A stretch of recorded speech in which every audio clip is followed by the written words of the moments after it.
Okay, well, thank you for inviting me for this 100th webinar.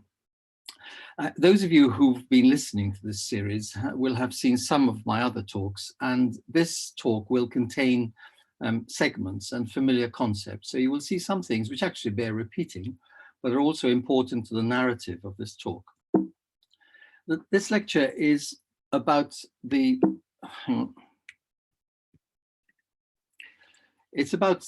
performance of the hand, the way it gathers information and the way it performs, identifies who we are and what we do, and its role in the fashioning of our environments and performing tasks. And it's also about how its structure enables it to achieve this. One might consider that the sense that we miss most acutely when it is lost is sight. The eye is a wondrous gatherer of precise information, and its loss is possibly the single most debilitating of all the senses. But that is its only modality of performance. It cannot act, it cannot affect by 1 micron the environment that it observes in such detail. The hand is also a sentient organ, able to feel and touch, often capable of being trained to a very high degree of accuracy. But uniquely, it can also act on the object it is sensing. The hand can simultaneously sense and act. And it's largely this which has made it central to the way it has literally shaped our artifacts and our world, made our tools, erected our buildings, constructed our machines, and many precise actions can be performed without aid by eyesight, except the information gathered by the hand itself. It's also made it a communicator, perhaps second only to the voice in our interactions with each other. It's an expresser of emotion, along with the other key player, the face. And it's this dual role, which is key, the dual role of sentience and action, which forms the subject of this lecture, which also explores some of the ways in which the anatomy and the structure of the hand achieves what it achieves. In many situations, the hand is able to perform tasks of the utmost delicacy and precision. And I'd like to explore the constituent parts of this performance. How does it achieve what it achieves? What, in fact, are its own intrinsic component tools? What is its language, the choreography and its means of expression? This is what I mean by the language of the hand. In numerical terms, manual performance, the action of the hand, is central to a large part of human action and activity at the workplace. This is via the use of tools, which are themselves constructed by a hand. The hand has shaped and made habitable and convivial our land, built our dwellings, and the basic unit has often been the humble brick, from the most modest shed to the grandest of monuments, and of course our cities. The brick, it's interesting actually looking at the history of the brick, which was developed by the dimension to the dimensions of the human hand, and it's varied little in size over the centuries. In the UK in the late 18th century, an Act of Parliament brought in a brick tax, which is taxed by the number of bricks used for any construction. And of course, human nature being what it is, bricks got progressively larger. And after the repeal in 1850, the hand-friendly brick rapidly returned to human and hand dimensions. But actually, it was only standardized in 1965. Raymond Tallis, a great thinker, has observed that humans create an environment densely populated with literal tools. And cities are the ultimate expressions of tool-making man, both networks of tools and themselves mighty tool chests. The hand has remained the ubiquitous primordial tool through which other tools operate, and both the final common pathway for tool use and a tool in its own right. For now, and until AI takes over, at the core and center of our largest, most powerful machines, our nuclear power stations, our electricity grids, will often be found a pair of hands pulling a lever, operating a wheel, pressing a button, or directing a computer. Immanuel Kant described the hand as the visible part of the brain. And in few situations is this more obvious than in the activity pursued by many in our profession. Many here will consider this their work uniform, their bib and brace, and their hands their main tools. And the triangle of brain and the pair of hands is the core of their activity. This is a whimsical perspective I painted of the hands, which the hands view of the surgeon, which daily are shaped, repaired, and enhanced by us. And there's something poetically seductive, I would say, about the idea that a hand is repairing another hand. Also, that this painting of hands was performed by a hand manipulating a hand and brush, an expression of observation, thought, and manual dexterity. So many, in response to the title of this lecture, will immediately have thought of sign language. Oh, it must be about sign language. And indeed, some communication, in a sense spoken by the hand, is literal, as in the language of signing. In this regard, the hand is buying into another language. It performs a choreography which by convention is translated into recognizable words in the mind. And the movement, rhythm, and shapes speak clearly to the initiated. It's interesting, in fact, that people who sign, if they present with a hand problem, they will say that cramps in their intrinsic muscles are like a stutter in speech, and imprecise and slow movements are the equivalent of slurred speech. The same could be said of the language of music. To the musician, these are clear directions, as clear as words, to those who can read and interpret them. This conductor might as well be holding up flashcards to convey what he is after. These are clear directions, and the initiated will be able to read them. In daily life, not in the special world of signing or music, then gesturing is a way of moving our bodies in a way that conveys an idea, communicates. And gestures form part of another language, often culture specific. We use gestures to communicate or to reiterate verbal messages, or even substitute words entirely. The hands in this role work in tandem with the face, and mostly in conversation, if one is using one's hands, the observer, the listener's eyes will often be flitting along this triangle. And we're programmed to read these messages. And clearly the facial expression can transform the message. These two images show identical hand and arm gestures, but starkly contrasting messages, welcoming and approachable on the left, contrasting with hostile and defensive on the right. So let's look at some behavior of the hand, and pointing is a very interesting field. Actually, Simon Kay first drew me to cast my eye on pointing. Let's examine some specific gestures. Raymond Tallis again, he produced a characteristically thoughtful and multifaceted treatise on pointing, examining its origins, use, constituents, and much more. It's interesting that Tallis chose this image, of course, the now somewhat overused Michelangelo hands of Adam and Eve on the Sistine Chapel ceiling, since even by his definition, it doesn't illustrate pointing. It's not quite pointing, but rather reaching out to touch. It's a communication of the spark of life, in fact, which is what Michelangelo meant by it. The word point is immensely versatile and multi-level. If you look in the Oxford English Dictionary, it has 65 meanings, and there are 16 stem meanings with many branches.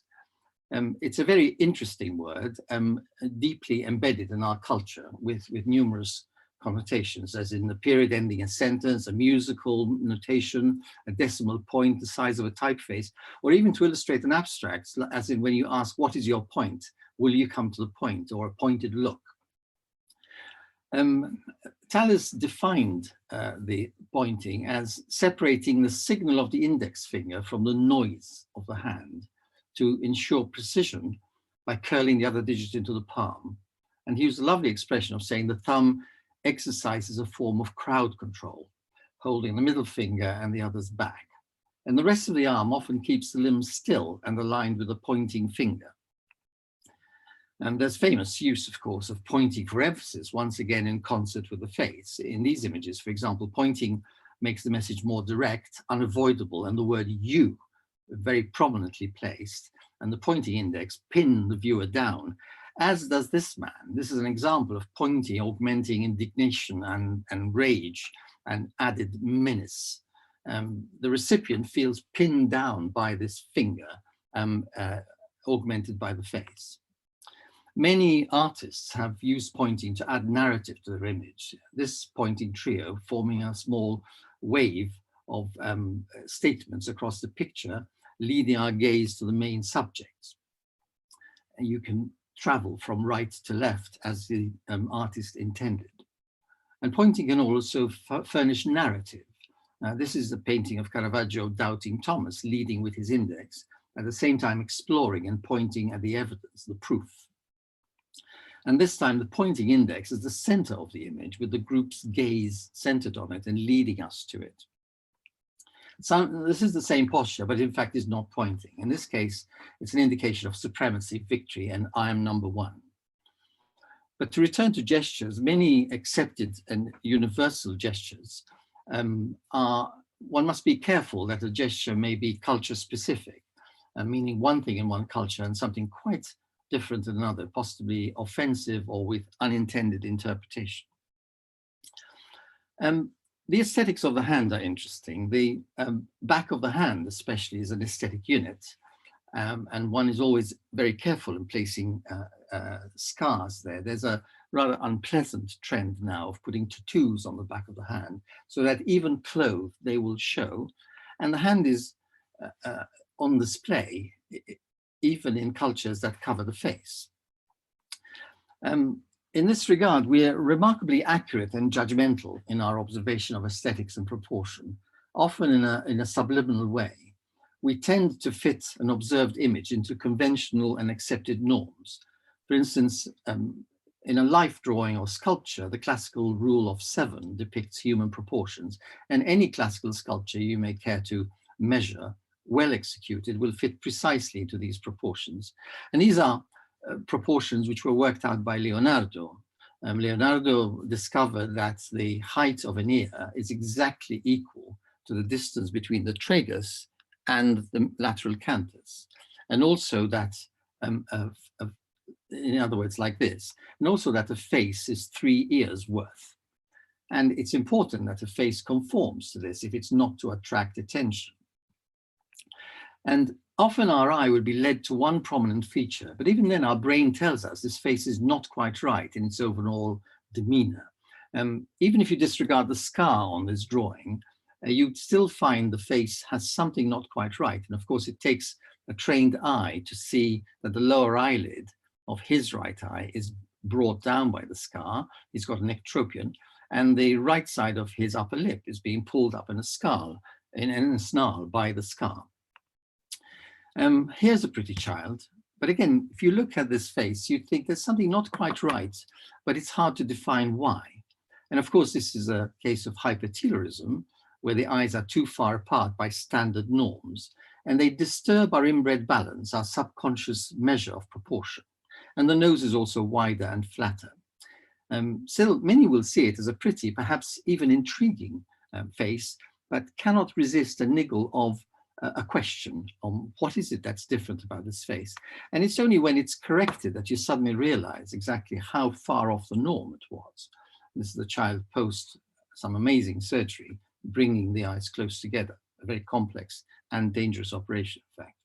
So to return to the hand, the same applies. Many will see this as an entirely normal hand at a glance, and others will see it with some minor indefinable something which disturbs or intrigues. And of course, once one is shown or notes the entire missing finger, then it becomes very hard to unsee it. Dynamic aesthetic is a term I inherited from Simon Kay. Again, it's his term. And most watching this video would notice the missing left index. It takes a trained eye, or for one to point it out, that it's the right hand, in fact, that is missing an entire index. You can see here, he's got 3 long digits on his right and the thumb, And it's the index which is shortened that is attracting attention. So in the hand, function is aesthetic. The hand which moves in a natural and fluid manner attracts no attention or little, even if an anatomical part is missing. In fact, anatomical completion with one element stiff or non-participatory attracts more attention than one which has fewer but more synchronized dancers in the choreography of function. In this case, for example, the right hand attracts attention because the index is being left out. And the index, incidentally, is a paradox. We use it in virtually all gestures of the hand, but it can be left out of all of them, with the middle finger readily standing in for it very effectively. Left and right hand preference is interesting. The term preference is preferable to dominance. Not only does this operate from the one side or other of our brain, but it's also got deep and ancient roots in our culture. Our vocabulary routinely refers to more competent and skilled hands as adroit or dexterous, and the left is sinister. And when we talk about hand preferences, we praise one limb and we revile the other. And left-handers have been suspect throughout history, and there may be some element of chicken and egg about that. Even in Old English, you see left has been seen as soft and weak, and right to lead straight, to guide and to rule. The Italian is even more obvious, destro, right, and sinistro, left. And mancino, which comes from the Latin of mancus, missing or mutilated, is the word for left-handed. It also means, so tiro mancino is a dirty trick, and mancino also means underhand or treacherous. In art, too, the good thief, the impenitent thief, they're always in this formation. The good thief is always on Christ's right, the impenitent thief on the left. And as you can see, even in this Mantegna, painted in a rather almost cadaveric color, gray, and in an unattractive pose. Left-hand writing and right-hand writing, expert graphologists can detect with some confidence whether you're left or right-handed, mainly because when we do a stroke, we tend to lift off at the end of the stroke. So in this case, the horizontal of the A lifts off, and you can see that the one on your left is going from right to left, and the one on your right is going from left to right. And so you can tell whether you're left or right-handed. And this, of course, is very obvious in sketching and shading. Leonardo famously was a left-handed shader, going from top left to bottom right, while Michelangelo was more conventionally top right to bottom left. And the natural movement of the hand in a curve also helps explain why a right-hander finds it easier to draw a left profile, since most of the major shapes tend to follow naturally the curve and sweep of the hand. A very specific gesture, of course, is the handshake. More than a gesture, it plays a central role in communication with other humans. This is an interesting book issued post-COVID, which explores the origin of the handshake. And it's much, much older than we assume. The simplistic concept was that it shows that you are free of weapons. Unlike the kiss and the embrace, which involve much more contact, the handshake is a gesture where eye contact is almost inevitable, and that adds to its value. It's very interesting to watch cultures which forbid or don't use the handshake. In Muslim countries, women, perhaps acknowledging the intimacy of any touch, are forbidden from shaking hands. And then there are greetings, which are either very much more intimate, like rubbing noses, or are no contact at all, as in Nepal, the namaste, or Japanese bowing. In Western culture, of course, the hand is the part of the anatomy one is permitted to touch in polite society. This is opera royalty. Maria Callas, on one of her long list of retirement concerts in Paris. And of course, in real royalty, it's true of actual royalty, although sometimes through gloves. Carlos had a patient who had no arms, and one of the interesting things this patient said to him was what he missed most was a handshake, that contact with another human being. Holding hands, of course, is standard initial contact and the very almost neutral, but at the same time affectionate physical contact in a relationship. And the clasping of hands is a common form of comfort, often held in prolonged contact, communicating empathy, comfort, and warmth. We diverged from the chimp some 7 million years ago, and therefore the handshake and holding hands are likely deeply embedded in our DNA, 96% of which we have in common with the chimp. And chimps have often been seen and filmed shaking hands, particularly bonobos, who are the closest to us. And in this regard, touch matters in human interaction. The currency of touch, the three main ones are the kiss, the embrace, and the handshake. And the basic unit of touch that we mostly use is the handshake. The most effective, of course, complete and intimate units of touch, of course, are the kiss and the embrace. But the hand plays an important, a vital role in communication, and particularly in sex, a role often neglected in scientific narratives, but certainly mentioned prominently by those who have lost their hands, for example. During the 2 years of COVID, of course, we had many casualties, including facial expressions and responses because masks covered our faces. Spontaneity was lost. We couldn't spontaneously fly off, for example. Office work, proximity to others, hugging and kissing, perhaps some people would rather welcome the fact that those have fallen out of fashion.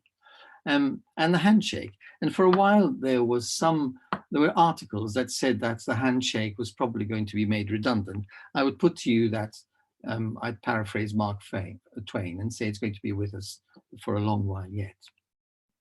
There are three groups of patients in which the hand figures disproportionately large: the musician, professional sports people, and congenital hand differences. The musician deals with the world, indeed finds identity often through his or her hands. And some musicians, such as Lang Lang here, they seem to fetishize the hand and include it almost artificially in many images and portraits. From the clinician's perspective, this has implications on the impact of hand impairment, the proportion of importance given by that patient, the extra anxiety, and the consideration of any invasive treatment, in fact. The sportsperson invests a huge amount of his or her hands, depending on it for performance, and in many instances, hand performance may be a matter of life and death or serious injury. So far we've considered fairly direct, almost self-evident eloquence of the hand. And the rest of this lecture really is about the intrinsic language of the hand, the vocabulary of its actions, broken down into its constituents. Pinch, grip, interaction, as one might break down syntax and phrases the same way. The hand has its own grammar. And to change the metaphor, it's also got its own choreography, which is quite distinct. In this regard, actions are the equivalent of words. And the timing of precision and strength, the rhythm and programmed coordination is a language in and of itself. Some hands have a limited vocabulary, others have a very elaborate and precise vocabulary. So the hand which can perform is the hand that has a voice, some more eloquent than others. There are commonly used patterns of gesture, for example, which are similar to the sequencing of words in phrases. The versatility of movement is the equivalent of a rich vocabulary. Of course, this voice can be curtailed, silenced, lost, the hand becoming ineloquent, reduced in repertoire and language, and unable to express as eloquently as previously. This curtailment can take very standard considered patterns. The spastic post-stroke hand is not quite mute. Very particular limited language, which is also remarkably similar between spastic hands, the same, in a way, phrases mumbled, the same halting words uttered. And these are clear and make sense, the impairment obvious to the physician who learns to read them, much as a mother might make sense of a babbling child, understanding what it's trying to say, even when nobody else does. Of course, however well many hands will cope, the language is sometimes limited by congenital absence, by paralysis, by loss, these hands lost through leprosy, or these through trauma. And of course, anywhere along the spectrum of trauma, these are all hands which have a limited repertoire and in a sense have lost their voice. So what is it about the structure of the hand that produces this language, this eloquence? In basic terms, the power of the hand resides in the forearm, the precision in the muscles intrinsic to the hand, as we shall see. And the first concept I wish to share is that of centralized and peripheralized grip. Centralized grip is typified by the hand gripping a racket. In this action, all meaningful and powerful action that the racket has is central in the swing of the arm, the powerful proximal muscles of the upper limb girdle, the torso, the hips and legs, as well as the drive of the entire body forwards.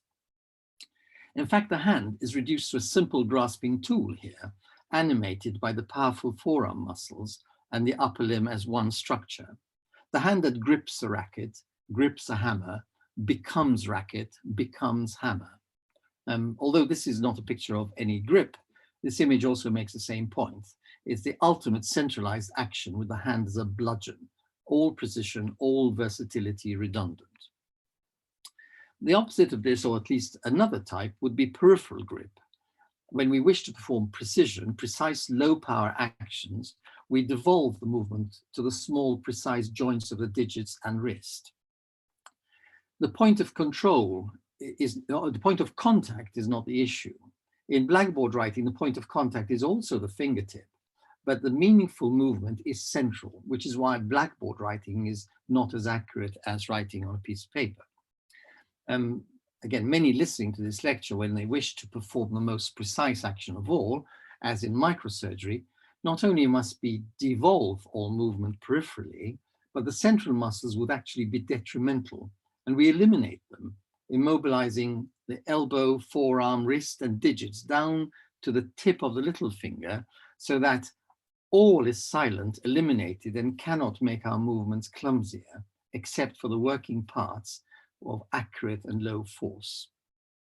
So in this regard, it's worth considering the various types of grip, because these begin to show us the way the hand speaks. So the very basic grip is scoop grip, the simple use of the hand as a paddle. And even simple creatures have this. A digging dog will dig a hole, and we would be, of course, more sophisticated than this. In fact, we use it in centralized grip in this way. The hand here is being used as a simple scoop or paddle. Scoop grip is significantly modified, improved by the presence of thumbs, of which more later, and this produces power grip.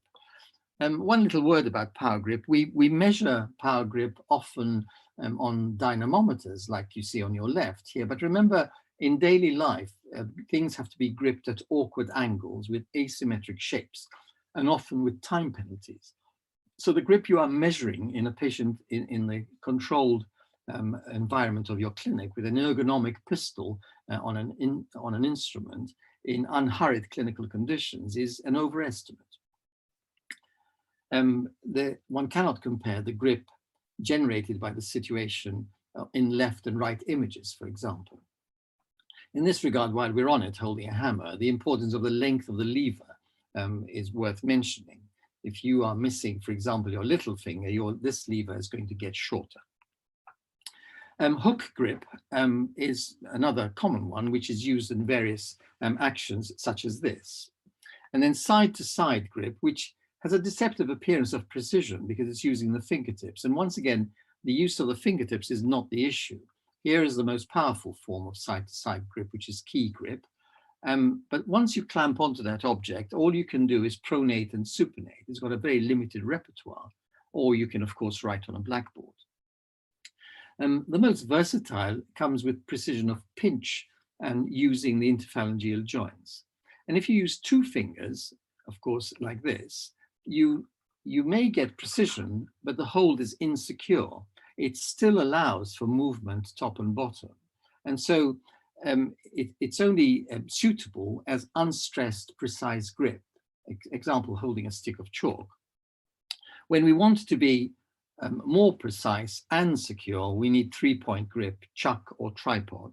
And this is, of course, far more secure and controlled, powerful and precise. And it's no accident that this is used in handwriting, which is not only precise and consistent, but distinctive and different between every member of this audience here.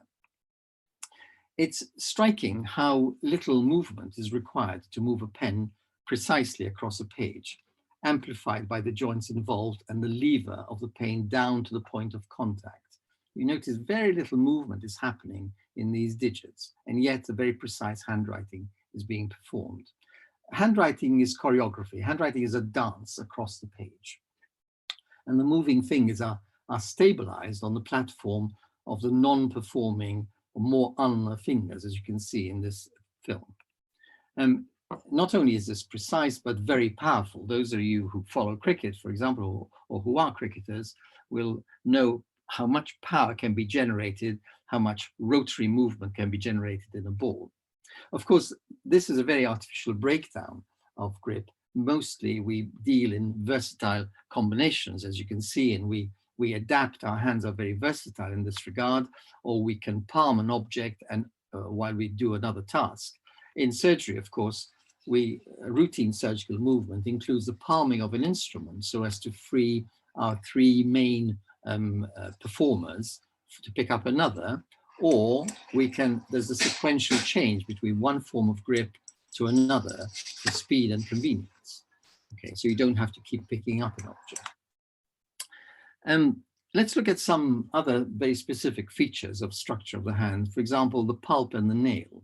Not much of what I've been saying so far would be possible without the other major modality, that of sensation. Moberg said the insensate hand is a blind hand. And just as you can make a drawing giving proportion to the various body parts depending on their sensibility or even their motor power, you can make a homo or homunculus. You can do the same with the hand. You can take a manus, and here I've fancifully made up a manunculus because the pulp is vastly over represented, as I will show. And the pulp is interesting. It's a complete organ in its own right. And the contact pad is closed cell, fat inceptor. Not only does this give it great strength, but it also has the advantage of increasing information gathering, since the septa themselves are rich in nerve endings assessing distortion. There's a big difference between open cell and closed cell, even in engineering. It makes a very big difference to the structure. Fingerprints, well, these increase the variety of information as movement strikes the ridges, so one can tell texture. The fingerprints develop very early, even at 10 weeks. Some people don't even know they're pregnant. And they develop, interestingly, secondary to pressures in the womb, the differential growth of dermal and epidermal layers. Identical twins, for example, have indistinguishable DNA. Everything about them is the same, but their fingerprints will be different and unique because the movement in the womb would have been different. Sweat provides a clinging adherence and also a secure grip, particularly on smooth, shiny objects. The fingers especially are richly endowed and biased towards the pulp with sensory organs. The free nerve endings per square millimeter, the pulp has one of the highest incidence of free nerve endings in the body. And the fingers get a disproportionate share of mechanoreceptors. It's calculated that there's a total of 2,000 mechanoreceptors in the body. It seems a bit small for me as a number, but let's accept that. 800 of these are in the fingers.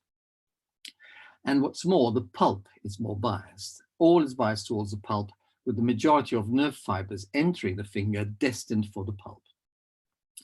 Despite this exceptional endowment with sensory endings, not all real estate in the hand is of equal value. In this respect, each finger has got a leading and a trailing edge. This is truest of the thumb. The ulnar aspect of the thumb is used in virtually everything, the radial aspect in very little, and least true of the index, because the index is often used on both sides. For example, some people hold a pen with the pen between index and middle. And if you keep this in mind and you analyze ordinary activity, you soon realize which are the high premium areas of the hand. It identifies you can easily identify the common contact surfaces, the leading edges, malfunction of which would create a disproportionate handicap compared with a trailing edge. So this, for instance, is loss of the leading edge of the pulp of the thumb, as major a loss of surface as is possible to imagine. If I can be a bit whimsical, we can pursue the analogy of real estate.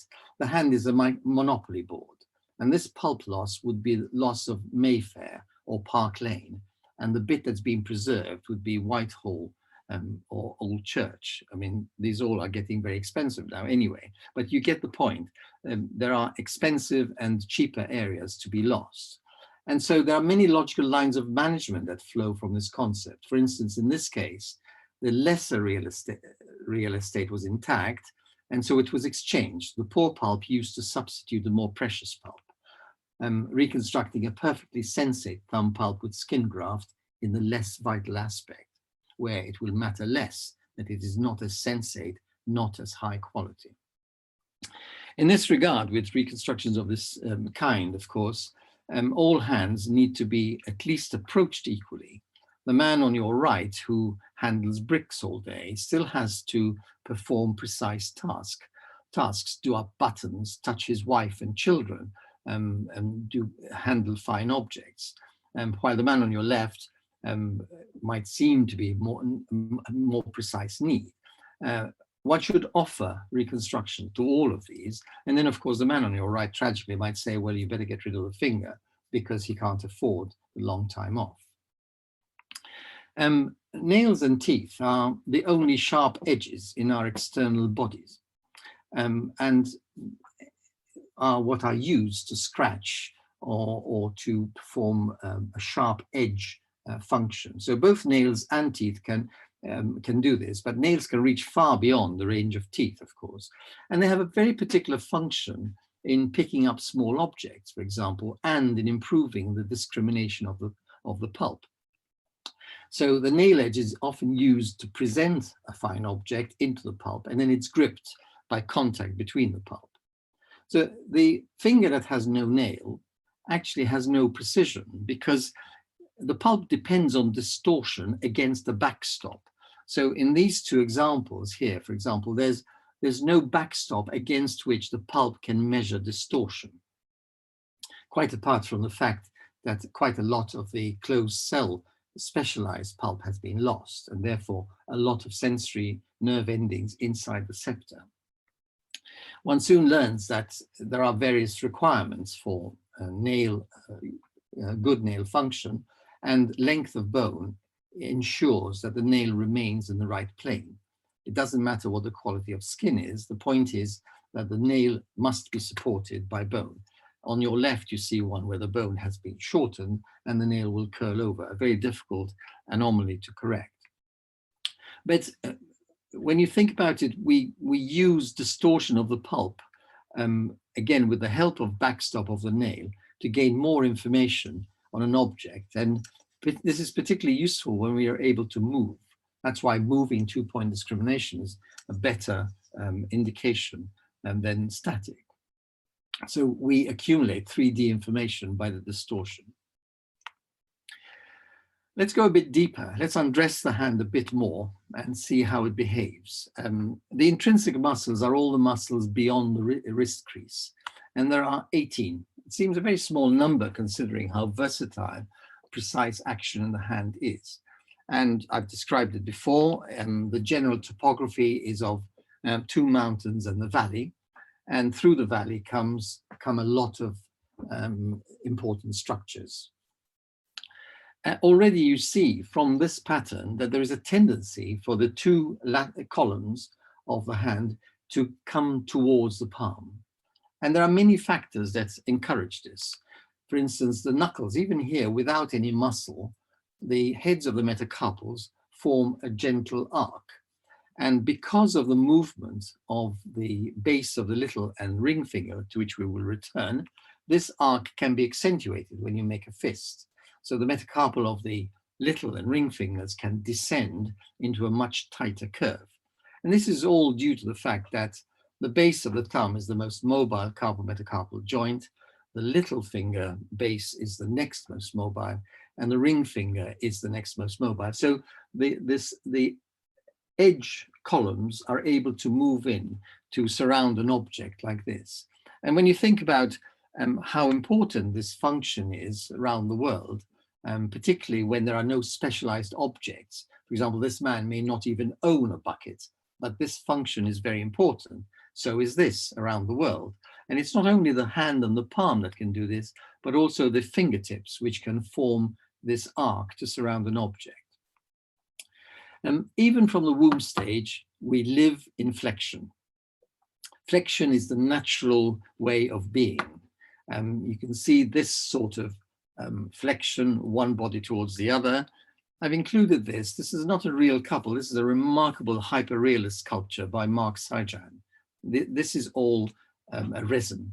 But we live in flexion. And if you can see that it's possible to carry both in flexion and in extension. But if you compare what can be achieved, the range and arc of movement in flexion, it's vastly bigger than that in extension. And so with the hand, these two columns which move in are a much more natural way. When you think about it, surrounding an object makes it much more secure than actually just using it as a paddle. And you only have to see a paralyzed hand where this muscle tone has been lost to realize how unnatural this looks. And so the first element of hand function is going to be this conversation, the way the thumb speaks to the other digits, and therefore is able to coordinate very precise movement. So why is this useful? I mean, intrinsic precision in movement and power often depends on this conversation between thumb and the long digits. And it is the starting point of their orientation which sets the stage favorably for a successful performance of a task. Of course, the intrinsics are also responsible for the shape of the hand. When they're paralyzed, the hand is empty, and also the posture and tone of the hand. Again, you see this hand has got paralysis of the ulnar and the median nerves, so all of the intrinsics are gone. And they're also responsible, as we shall see in a bit more detail, for stability. So they stabilize the joints, all of them, the thumb and the long digits. Let's examine some groups and individual players and see what their particular vocabulary is. The thenar eminence at the base of the thumb, of course, we know consists of these three muscles, but in functional terms, I would put to you that the main player is the abductor pollicis brevis, which brings the thumb away from the palm. Opening a first web space, being able to bring a thumb away so as to surround an object, is one of the most elementary functions of the hand. And the abductor pollicis brevis, of course, is half of the stabilizing hood for the extensor pollicis longus. And interestingly, these are the two agonists and antagonists. Abduction is antagonized not by the adductor, but by the extensor pollicis longus, which produces retrepulsion. So the extensor pollicis longus is the true the true opponent of the abductor pollicis. The sesamoids are an interesting structure in the hand. It's always intriguing to know how on earth they developed, because they have such a precise function. And I've used this drawing before in my other talks to illustrate the function of the sesamoid. This is a charming red chalk drawing by Rembrandt van Rijn, man pulling a rope. And if you superimpose on that, the man is trying to get this flagpole to come up. He's got a very weak and small vector raising that flagpole off the ground, and a very strong one along the ground. But if he were to put a pulley like this, he'd suddenly gain quite a good vector. And remember, as soon as you tip in towards, as soon as you start to lift this, then it will increase and increase the further on you go, because you get a better moment. Yeah. And so it is with the hand, with both flexor pollicis brevis and adductor. And both of them come along almost at the level of the metacarpal, and therefore the mechanical advantage is going to be weak. But the sesamoid changes this by altering the fulcrum. So it produces a fulcrum like this, which increases their hold on the ulnar and radial sesamoid, increases their hold on the base of the proximal phalanx, so as to stabilize the metacarpophalangeal joint.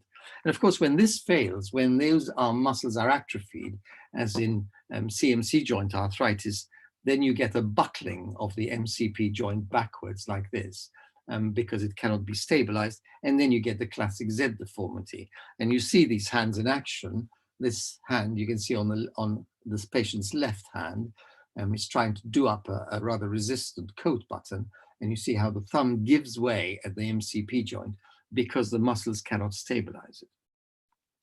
The adductor pollicis is a very powerful muscle in the hand. It is, by Brand's measurement, it is the second most powerful muscle below the elbow. I will explain later, including comparisons with the strong flexors, for example.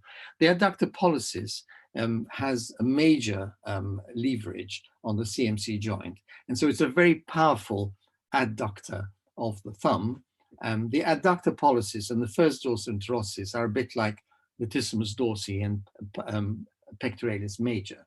Both of them take a limb or the thumb and powerfully adduct it.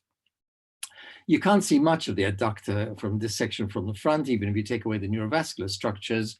But of course, it comes from the third metacarpal and from the carpus.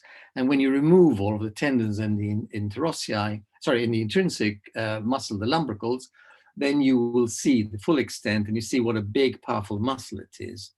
It comes from the third metacarpal because this is the axis of the hand. And as soon as the thumb is in full abduction, it's able to address both sides of the hand. It's slightly short of the little finger, but again, remember from what we said earlier that both the little and ring are able to approach and therefore bring those two digits within the ambit, within the sphere of action of the adductor pollicis. So between the abductor pollicis brevis, flexor pollicis brevis, and adductor, we have a very powerful wing, a couple of wings really, stabilizing the metacarpophalangeal joint. If you take these away, you can see what a powerful intact sling this is to stabilize that joint, very similar to the way tree surgeons climbing high up will lean against a hoop of rope, for example, to give them stability. And when these are paralyzed, you get the intrinsic minus thumb. The metacarpophalangeal joint, as we've said, buckles backwards. And when an object is held, this is what happens. And if you hand an object to somebody with a paralysis like this, you will notice that they will instinctively palm the object because the object itself then becomes a stabilizer. You see, if you press equally on both sides of the MCP joint, then it's much more stable. And these muscles that we've been discussing, of course, stabilize the extensor pollicis longus. Here's the anatomical snuff box and the two wings exactly like we have in the long digits. The first dorsal interosseous is the most powerful, weight for weight and length of fiber by length of fiber, the most powerful muscle below the elbow. Paul Brand took all the muscles, analyzed all the muscles below the elbow and worked out their power as a proportion of their size. And the first dorsal interosseous is the most powerful below the elbow. It beats the flexor pollicis longus, the flexor digitorum superficialis. And that's why I consider it, for example, the latissimus dorsi or the pectoralis major. And you can see the powerful way in which it closes the first the first web space. Remember, it used to be called abductor indicis because it produces quite powerful abduction of the index. And this is an important function, even though the name is no longer used, because when your thumb presses against your index like this, it has quite a long lever between fingertip and metacarpophalangeal joint. And so the tendency, if your first dorsal interosseous is weak, the tendency for this to drift in another direction is high. And people who have a weak first dorsal interosseous will recruit the other fingers to support the index so that this drift does not happen. Here, for example, is a hand which has atrophy of the first dorsal interosseous as a result of CMC joint arthritis. And you can see how this patient is recruiting the other fingers to support it. And the eagle-eyed amongst you will also notice that she's additionally handicapped because her extensor tendon has drifted, has subluxed off the metacarpal head. So in daily life, this sort of stabilization goes on all the time. And the healthy hand the interossei will support quite easily the structure. Of course, the weaker hand will perform all sorts of trick movements, either cupping an object like you see in this patient's left hand, or recruiting support from others, as you can see in the right hand. The first dorsal interosseous has an important function of stabilizing the base of the metacarpal. So as you know, it comes from the first and second metacarpals, with the radial artery coming into the hand between the two heads. And when it contracts, it pulls on the intermetacarpal ligament and actually draws the joint, the carpal metacarpal joint apart, producing a negative pressure, which is a very unusual action for muscle action to produce negative pressure in a joint. And this has important functional implications because the thumb metacarpal, for reasons we shall explain, is on a slope. And so there is a vector tending to slide it down that slope. If you therefore look at powerful adduction of the thumb, if adductor pollicis will pull mainly on the base of the proximal phalanx, and therefore in this left hand will pull the head inwards and the base down the slope. So the abductor pollicis in this left hand is going to go counterclockwise. Well, the first dorsal interosseous, by pulling that metacarpal up the slope, actually counteracts it and therefore stabilizes it. So you get powerful adduction without an additional sliding down the slope. The thumb, of course, is hugely endowed with tendons. You see this, the index and little have 7 tendons and muscles serving them, the middle and ring 6, while the thumb has 9.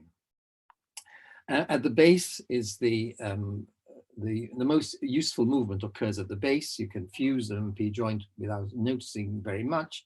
And we're always told it's a saddle joint. And it's, again, I've used this in previous lectures. Kapanji pointed out that if it were a saddle for a horse, it would be a saddle for a scoliotic horse. And the reason is that the condyles of the trapezium are not equal in size. The radial condyle is much bigger. And the same thing, to a lesser extent, happens with the head of the metacarpal. And this means that the axis of the joint spirals as you go up the thumb. This spiral also happens around the fulcrum, which is the volar beak ligament. So the thumb rotates around the volar beak ligament. And if you were to abduct the thumb in the axis of the index, so in other words, if you held out your hand as I will show like this, and you lift your thumb, you will notice that the nail will rotate into pronation. And this is a function of that eccentric bony structure that naturally pronates the thumb. It's not a muscle function. And so the start point and the end point of the nail is very different. And of course, this is putting the thumb in a very good starting orientation. There's a price to pay for this. The thumb is on a slope away from the fingers and on another plane. So the fingers are on a slightly curvy but mostly flat plane, while the thumb, by being on a slope, is away from the plane. And the reason for this is quite obvious, really. If the thumb were on the same plane, like these 5 pensioners here on a bench, they wanted to speak to each other, to converse, they do so from the side of their mouth, while this group is very much better placed to interact with each other. And this is achieved because of the slope, because of these vectors, and this is why the strongest ligament is trying to stop that metacarpal sliding down like this.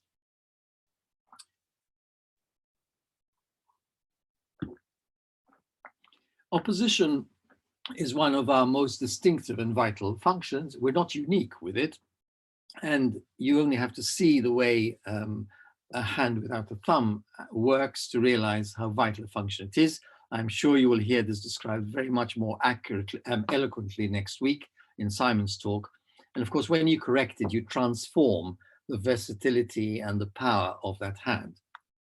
And opposition makes it possible to take very strong grip on any object like this. Remember that it's nothing to do with dominance. If you take an object like a resistant jar lid and try to undo it, you need just as much rotary power in your dominant hand as in your non-dominant hand. Otherwise, the object would simply turn. As I said, we're not the only creatures who have an opposable thumb. The chimps have an opposable thumb, but the crucial difference is the dimension, is the relative size compared to the digits. And these are perfectly adapted to function.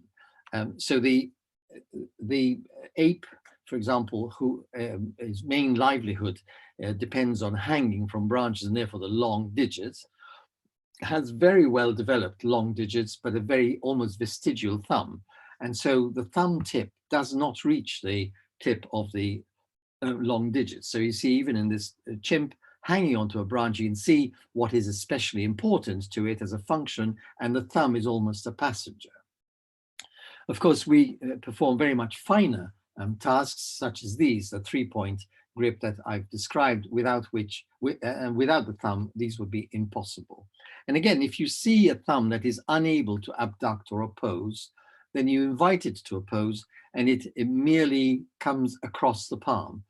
Always the key is the nail, of course. The nail does not rotate. It stays at that 90 degrees. Incidentally, this is not a purely median function, of course. The median nerve's big value in this regard is to lift the thumb away from the thumb, from the palm, lift the thumb away from the palm. The power then of coming across the hand is going to be ulnar, adductor, first dorsal interosseous, etc. And this is why when we do an opposition plasty, one of the most important elements to restore is going to be abduction. And so for those who've never seen this, you fish out a tendon at the level of the wrist. I like to put it through the flexor retinaculum, and then you thread it to the thumb so that it produces this abduction.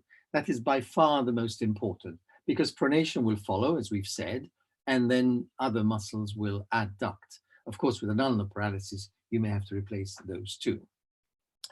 Let's go further into the long digits, into the interossei. The interossei are well named. They are between the bones. You cannot see them when you look at a dissection like this, but if you remove all the other structures, there they are cladding the bones.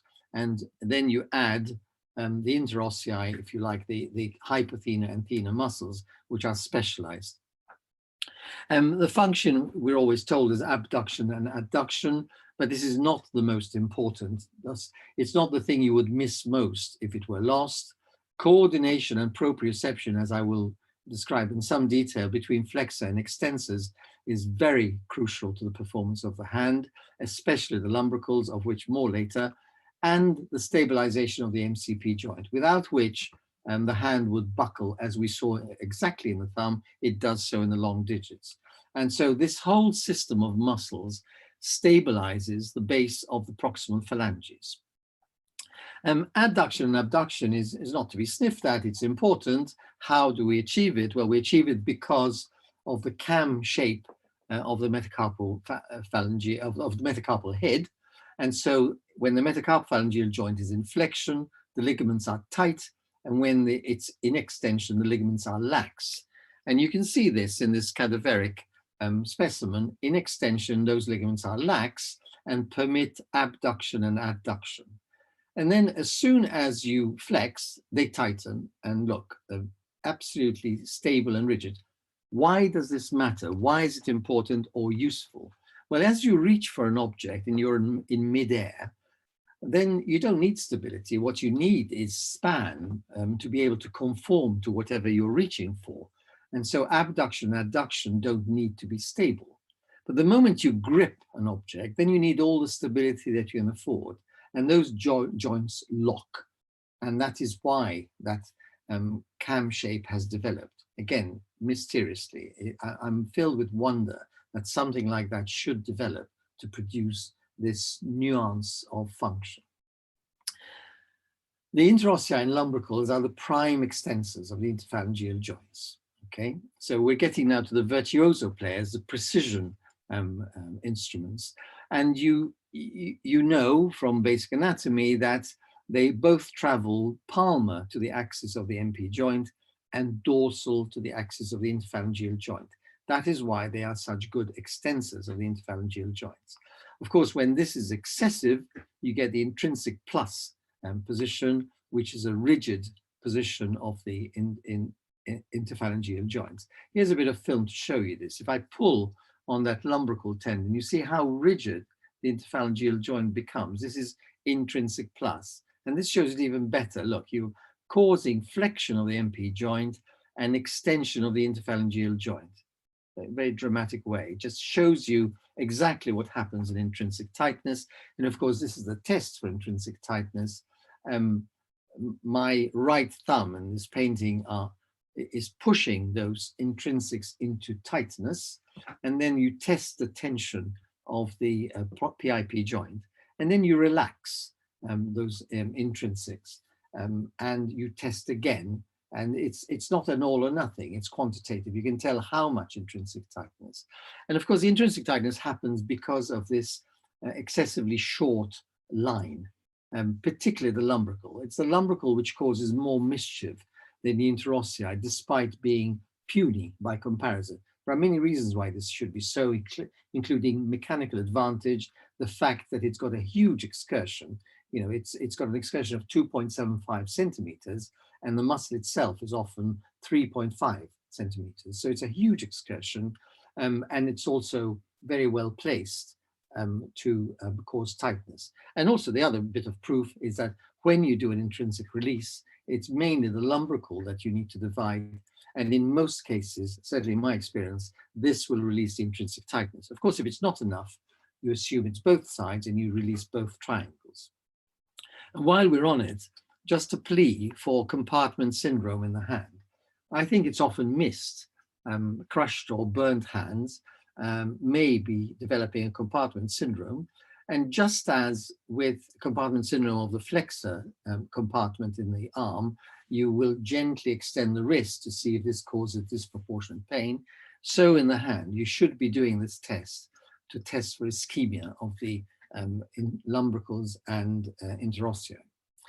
When they're paralyzed, of course, you get exactly the opposite. You get intrinsic minus. They used to flex the MP joint, now they don't, so it extends.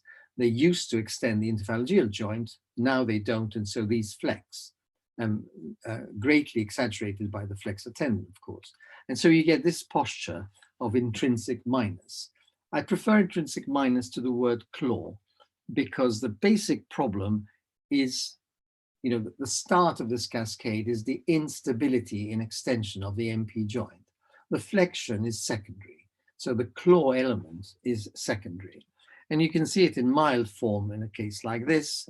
And because it is the hyperextension instability of the MP joint that's a problem, when you correct this in the Bouvier test, the patient is able to straighten that finger using the long extensors. And this is the principle of the ulnar paralysis correction splint, which gives you a Bouvier test made of plastic, of course.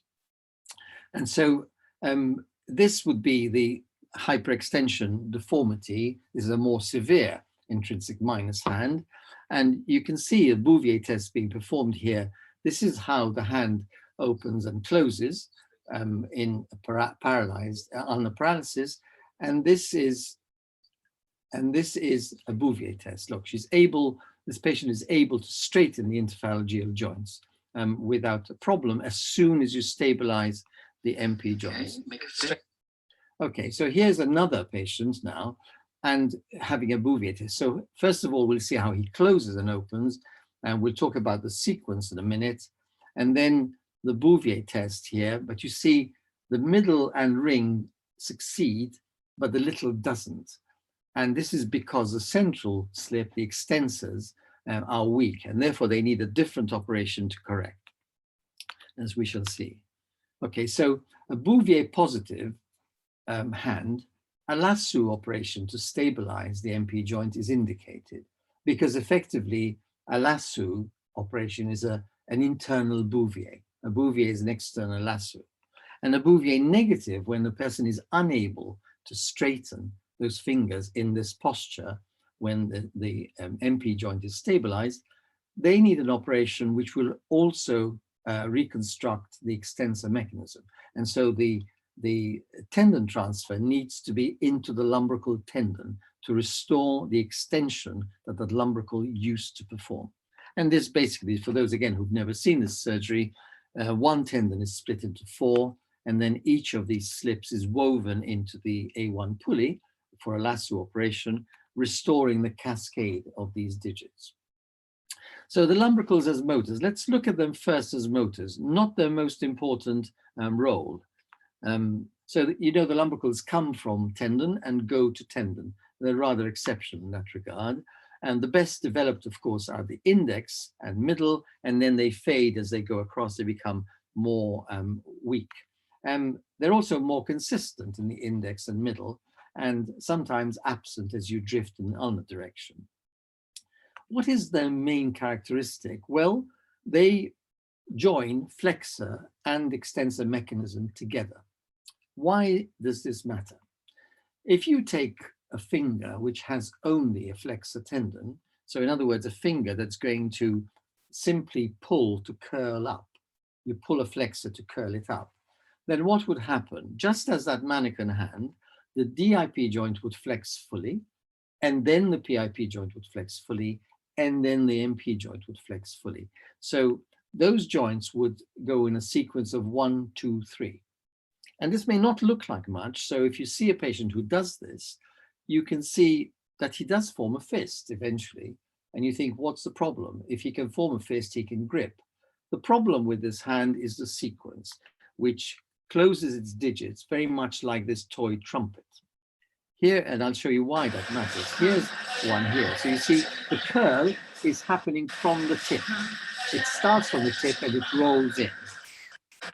What is the functional handicap here? Well, as you reach for an object, your fingertips hit the object far too quickly. And what's more, the heads of your metacarpal push that object away. So this is what happens when you try to grip a large object. And with my patients in Nepal in the very early years that I used to go, I did an experiment where I'd get them to grip this tube on which I had painted poster color, and you get this sort of contact map. So the synchronous flexion of all 3 joints requires that we slow down the distal joints and favor the proximal ones. Well, one mechanism, there are many mechanisms, but one mechanism is an active one, and it's via the lumbrical. So if the flexor pulls and causes flexion of distal and proximal interphalangeal joints, it sends off the lumbrical into the extensors. And so by pulling, it's pulling actually on both sides of the joint, and it's slowing down the distal joint most of all, and then the proximal, and this is called the extension brake. Okay, so the way it's synchronized, there are many other factors such as the relative size of the heads and the oblique retinacular ligament, but this is the one that's easiest to comprehend. You get contracture and synchronous flexion of the fingers as a 1-1-1. And this would be a pre and post-op once you achieve that. And here's a profile pre and post-op. And here is that contact map now done post-surgery.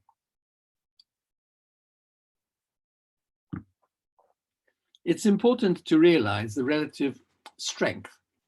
That's a study by Brand I mentioned earlier, where every muscle was measured, its power was measured as a function of its size. If you tot up the lumbricals along that, it's called a tension fraction, the total of the lumbricals is 0.6. And the total of the interossei is 12.9. And so the lumbricals as a group are approximately 8% of the power of interossei as a group.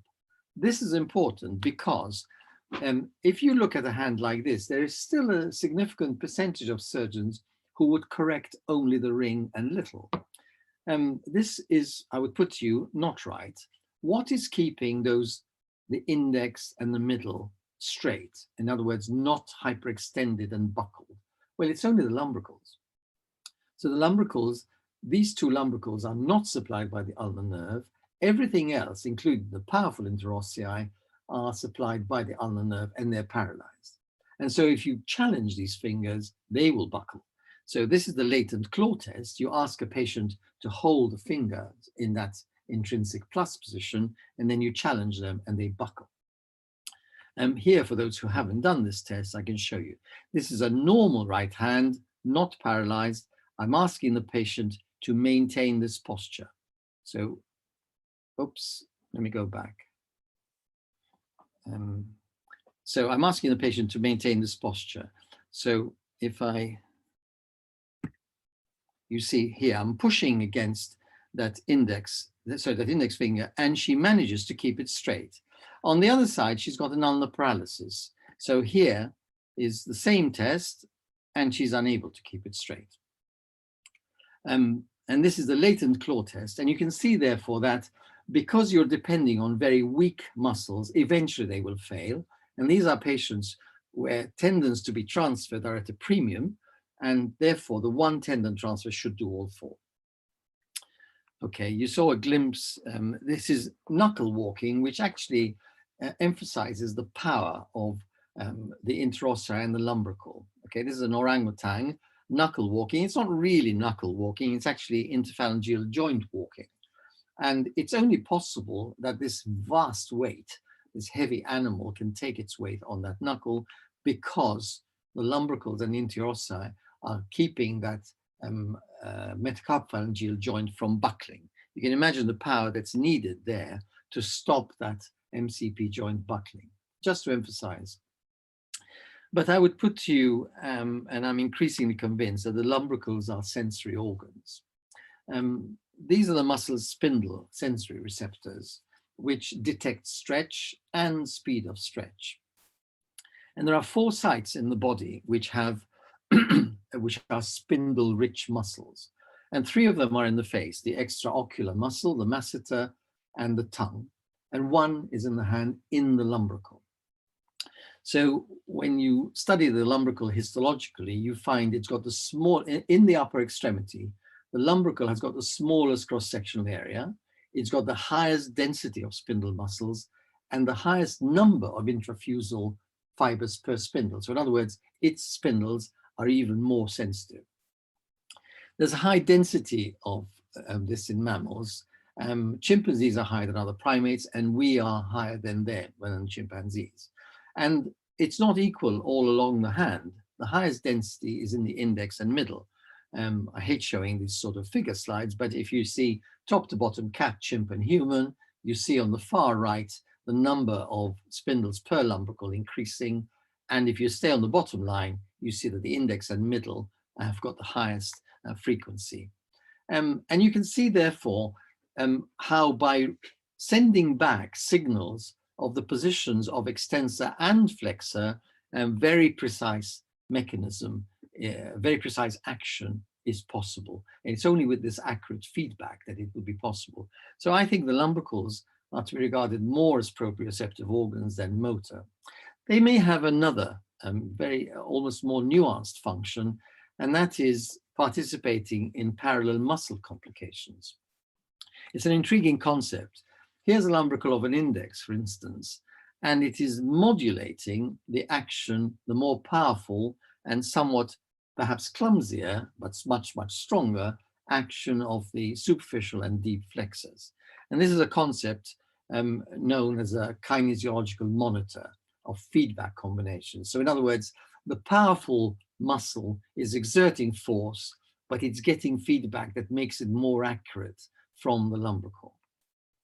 And so you see, we should rethink the lumbricals as proprioceptive organs, and they are eyes in the hand. I consider them spies. If you wanted to put a CCTV camera in the hand, you'd do well to put it in the lumbrical because it's involved in everything. And it's that sort of feedback that enables one to perform this sort of accurate proprioception and eloquence of language of the hand, which performs even without recourse to vision as a guide, either in a repetitive sequence or in a complex choreography. These are activities that are simultaneously receiving constant feedback of a vast array of data from tendon, from joint, from muscle, from skin, and directing the hand through sequential steps of adaptive movement, precise in orientation and strength. And this too is biased, this time towards the radial half of the hand, which is our leading half and responsible for our most precise action. So the median nerve territory in the hand is disproportionately endowed with sensory gatherers and precision. So in summary of this last section here, 1, the intrinsics are heavily armed with sensory kit. And 2, the lumbricals are especially endowed and in a unique position connecting flexor and extensor planes. They may work in tandem with powerful flexors, providing modulation and accuracy. And the leading half of the hand, the median nerve territory, is particularly specially endowed with information gathering and precision. And almost finally, a sequence which I have shown in another talk before, to remind you that the actions that I have been describing of these muscles is all these structures act in concert. Abduction is never pure abduction. Flexion is never pure flexion. And this very clever sequence was devised by Wim Brandsma, my colleague. We go to Nepal together. And he picked the simplest action that he could think of, which was abduction of the little finger. So he pointed out that if you wanted to perform this accurately, it's apparently the work of one muscle, the abductor digiti minimi, but where does it come from? It comes from the pisiform. And so in order for it to work well, you need to stabilize the pisiform. How do you do that? You contract your flexor carpi ulnaris. But if you did that, you'd flex the hand. And so you counteracted by the extensor carpi ulnaris. But if you did that, you would unabduct the hand. And so you stabilize it with the action of flexor carpi radialis on the other side, but that would flex the hand. And so you contract the extensors on the radial side. And so this simple action of abduction of the little finger requires the stabilization or contraction of 8 carpal bones, 4 metacarpals, and 6 extrinsic tendons. Okay, so nothing is simple. And the implications of this are quite interesting when it comes to tendon transfers, because, for example, extensors contract when flexors contract. We know that. Therefore, there is no such thing as an agonist and antagonist. You don't have to take a synergistic muscle for a tendon transfer, because an extensor is also used to firing during flexion. And by the way, Wim Brandsma devised this as a test for the Curvans tenosynovitis. If you resist abduction to little finger, then an inflamed abductor pollicis longus will be painful. And in fact, almost all the muscles that I've mentioned so far would also be painful, because they'd be tender and they would be contracting, even though you're only resisting abduction of the little finger. And you can have many examples of this. For example, abducting and adducting the index. As you know, it's the first dorsum interosseus which is doing this. And in order to make this more efficient and stronger, you stabilize the first dorsum interosseus. So the thumb is being stabilized against the middle finger, and the abduction is very much more powerful. And so I put to you that a single muscle action would look like this, but is actually this. And finally, you've seen many wonderful photos in this lecture, and I have unashamedly borrowed them with acknowledgement from the work of this remarkable photographer, Basil Powell, in a book that I own of his. They are astonishingly well done. And the final sequence I want to show you is just to, again, emphasize that this talk has been on the performance of the hand as language, and on the eloquent and ineloquent hand, and how we restore the voice to the hand. I have no better image to epitomize this than this short video of one of my patients in Nepal. This is an illiterate farmer. Most of my patients are that. They can only survive if they do manual labor. And this person has leprosy and was unable, and had been unable for some years, to move his thumb, to abduct his thumb. If you asked him to oppose, he crept along the palm. And this is his first post-operative physio visit, okay? So he hasn't moved this thumb for years, and he's being asked to oppose. Okay, so he's abducted and he's opposing this thumb for the first time in years. And this says it all. And this is the end of my lecture.